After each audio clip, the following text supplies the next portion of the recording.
Friends, to all of you in this English session. हमने पिछले video clips में आपको कंडीशनल सेंटेंसेस, उनकी प्रैक्टिस सेट और फिर हमने उससे पहले आपको कुछ अन्य टॉपिक्स पे दिया था। मुझे पूर्ण विश्वास है कि आपने वो बहुत ध्यानपूर्वक समझा होगा। आज प्रिय दर्शकों, हम जो शुरू कर रहे हैं ये स्पेशल वर्ब ऑक्सफोर्ड डिक्शनरी में कहलाती हैं। इनकी संख्या आप गिन करके देखिएगा, ये संख्या में 8 है। ये केवल वो वर्ब्स हैं जिनका बड़ा स्पेशल प्रयोग है।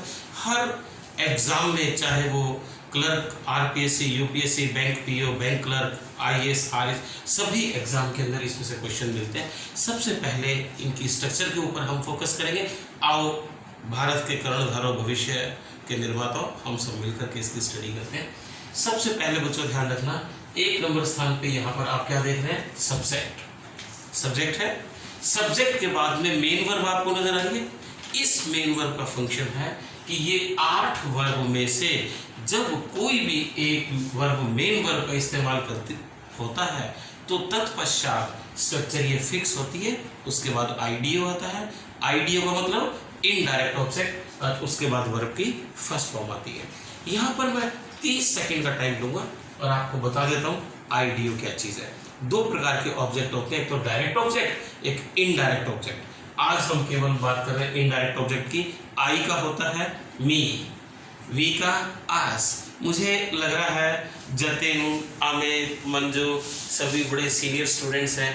क्या आपको मेरी बात समझ में आ रही है? मेरा मैसेज कम्युनिकेट हो रहा है? ओ महावीर जी, आप बहुत बहुत सीनियर स्टूडेंट हैं और आपके चेहरे पे जो स्माइलिंग है, मुझे लग रहा है कि आप बहुत अच्छे तरीके से समझ रहे हैं। प्रिय विद्यार्थी, 8 वर्ब है, देखना। Let, bid, behold, see, watch, make, feel, hear. आओ मैं आपको यही याद करा देता हूँ। ये कुल मिलाकर के 5 और 3 8 वर्ब है। एक बार मेरे साथ ध्यान दे लो। बहुत ही मेधावी स्टूडेंट, गोल्ड मेडलिस्ट लेवल के बैठे हैं आपके साथ। अमित, एक बार आप भी दोहराना मेरे साथ साथ में। Let, bid, behold, see, watch, make, feel, hear. Let का अर्थ होता है सिंपल इंग्लिश, हिंदी में देखेंगे इस इंग्लिश का, करने दो। लेट मी से, मुझे कहने दो। लेट हिम गो, उसे जाने दो। लेट मी स्लीप, मुझे सोने दो। लेट मी ईट, मुझे खाने दो। लेट, उसके बाद दूसरा शब्द है बिड, बोली दो, किसी भी बात की बोली दो।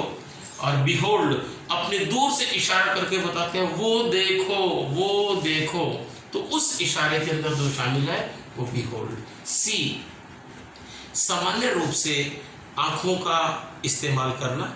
ये अनैच्छिक क्रिया है। जरूरी नहीं है कि मेरा फेस इधर है तो मैं विद्यार्थियों के चेहरे को देख ही रहा हूं, नहीं। जब मैं ध्यान से निहारूंगा तो शब्द क्या होगा? वॉच। और सामान्य रूप से देखना सी। तो ये अनैच्छिक है और ये ऐच्छिक क्रिया है। मेक, निर्माण करो, बनाओ। फील, महसूस करो। हियर, कर्णेंद्रियों का प्रयोग करो, सुनो। यहाँ पर प्रिय विद्यार्थियों, इस चैप्टर की सबसे बड़ी महत्ता है। हम ऑक्सफोर्ड डिक्शनरी के 8 शब्द आपको वापस से याद करा रहे हैं। मेरे साथ एक बार सारे रिपीट करोगे? यस, मुझे लगता है जतिन जैसे बहुत मेधावी स्टूडेंट बैठे हैं, मंजू जी आप जैसे बहुत सीनियर गोल्ड मेडलिस्ट लेवल के स्टूडेंट बैठे हैं, तो आप मेरे साथ याद कर लोगे, मुझे पूर्ण विश्वास है। मेरे साथ चलिए। Let, bid, behold, see, watch, make, feel, hear. शाबाश, बोलो मेरे साथ। पहले 3 अक्षर, लेट, बिड, बिहोल्ड। शाबाश, निशान लगा दिया करो। Let, bid, behold. हाँ, सारी क्लास मनी मंस होते हैं। Let, bid, behold, let, bid, behold, let, bid, behold. आ गया? फिर see, watch, make, see, watch, make, और लास्ट में कितने हो गए? फील और हियर। तो कितने हो गए? Let, bid, behold, see, watch, make, feel, hear. आपने यही कक्षा में बैठे बैठे विद्यार्थियों ये 8 शब्द याद कर लिए।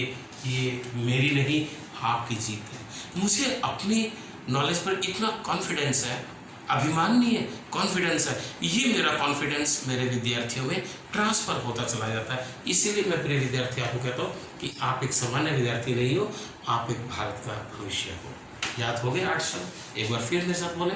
Late, bid, behold, see, watch, make, feel, hear. अब इसका प्रयोग एक एक करके हम देख लेते हैं। एक्सरसाइज भी हो जाएगी।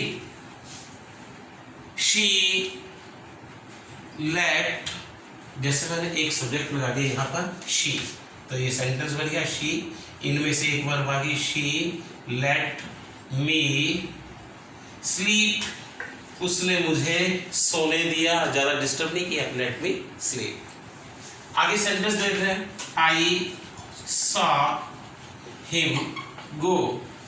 अक्सर वाक्य एसएससी के एग्जाम में, यूपीएससी आरपीएससी में बच्चों ये स्टूडेंट में ये सेंटेंस मिलते हैं, आई सॉ हिम गो। तो सब्जेक्ट के स्थान पर देखिए मैच करो, सब्जेक्ट आ रहा है, ये जो मेन वर्ब है सी है ना, तो सी की सेकंड फॉर्म सा हो गया, आईडीओ है ना इनडायरेक्ट ऑब्जेक्ट, तो ही का क्या हो गया हिम, और यहाँ पर वर्ब की फर्स्ट फॉर्म। अक्सर परीक्षा में वो कैसे देता है, इस पर जो क्वेश्चन बना के देता है, मैं यहाँ लिख देता हूँ आई saw him to go। बस ये एक सेंटेंस रट लेना। प्रिय दर्शकों, मेरे बहुत ही प्यारे प्यारे बच्चों, अंग्रेजी को पेपर को इतना फाइट कर दो ठा ठा ठा, और आपकी जीत। एक सेंटेंस रटो मेरे साथ में, आई saw him to go। आगे पढ़ने की जरूरत ही नहीं है, ये प्रिय विद्यार्थियों टू गलत है, स्ट्रक्चर के मुताबिक आई saw him go। इसी प्रकार से हम यहाँ आई के स्थान पे वी भी लगा सकते हैं, ही भी लगा सकते हैं, शी भी लगा सकते हैं, दे भी लगा सकते हैं, यू भी लगा सकते हैं, राम श्याम कृष्ण कुछ भी लगा सकते हैं। और वर्ब ये फिक्स 8 है, इन्हीं में से कोई एक वर्ब होगी, और फिर इसके बाद में फिक्स है आईडीओ, सब्जेक्ट के अनुसार वो देख लेते हैं। ही है, जैसे आई का मी हो गया, वी का अस हो गया, यू का यू हो गया, दे का देम हो गया, ही का हिम हो गया, शी का हर हो गया। इस प्रकार से आईडीओ इन डायरेक्ट ऑब्जेक्ट और इनके बाद वर्ब की फर्स्ट फॉर्म। यहाँ पर परीक्षा में इतना सा काम करता है कि वो केवल और केवल क्या करता है, टू प्लस वर्ब की फर्स्ट फॉर्म। तो यहाँ पर ये गलत है, टू का प्रयोग बिल्कुल गलत है, यहाँ पर सीधा सीधा क्या होगा, वर्ब की फर्स्ट फॉर्म। प्रिय विद्यार्थियों, याद हो गया? उम्मीद करूँ ये 8 special verb, 8 verbs special verb कहलाती है, और ये पॉजिटिव सेंस को शो करना शुरू कर देती है, इसलिए पूरी इंग्लिश की ग्रामर में इनका बहुत ही अनुपम स्थान है। मैं उम्मीद करता हूँ प्रिय विद्यार्थियों आपको समझ में आ गया होगा, और हमारी इस वीडियो को आप लाइक करें, शेयर करें, ताकि नेक्स्ट ग्रामर की सीरीज आप तक ऑटोमेटिकली पहुँचती रहे। धन्यवाद प्रिय विद्यार्थियों। इसी के साथ ये सेशन आप यही समाप्त कर रहे हैं, और नेक्स्ट के लिए उम्मीद कर। Thank you once again.